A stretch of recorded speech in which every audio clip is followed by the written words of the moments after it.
السلام عليكم حبيبتي، مرحبا بكم في وصفة جديدة من وصفات عسل. قبل ما نبداو صلوا على النبي عليه افضل الصلاة والسلام. اليوم جبت لكم طريقة تحضير كبدة مشرملة على طريقة المطاعم بطريقة رائعة. ما عليك غير تابعي معايا الفيديو للاخر. جيبي كيلوغرام تاع كبدة مع الكنزة تاعها، قاطعي الكنزة ديريها في طاوة طبخ نص طياب مع نصف ملعقة نتاع ملح، ديريها مدة 10 دقائق.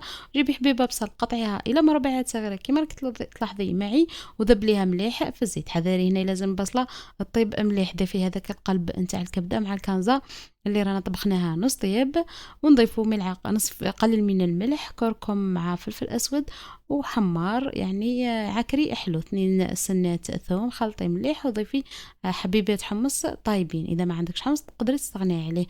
مرقي بكاس نتاع ماء، خليه يغلي جيدا، ومن بعد ضيفي الكبده نتاعك حتى تطلق السوائل نتاعها. اذا بغيتي الفيديو بالتفصيل ما يقدر تتبعي القناه تاعي في الوصفات عسولة على اليوتيوب، راح تلقاي هذا الفيديو بالتفصيل الممل. خلوها تغلي مليح معنا حتى تنشف من هذيك السوائل، ونروح نحطوها في صحن تقديم. خرجت رائعه هذه الكبده، ما عليك غير تجربيها وتكتبي لي كيفاش خرجت معاك. ما تنسيش ديري لي جيم، ديري لي ابوني، فعلي الجرس. مع السلامه.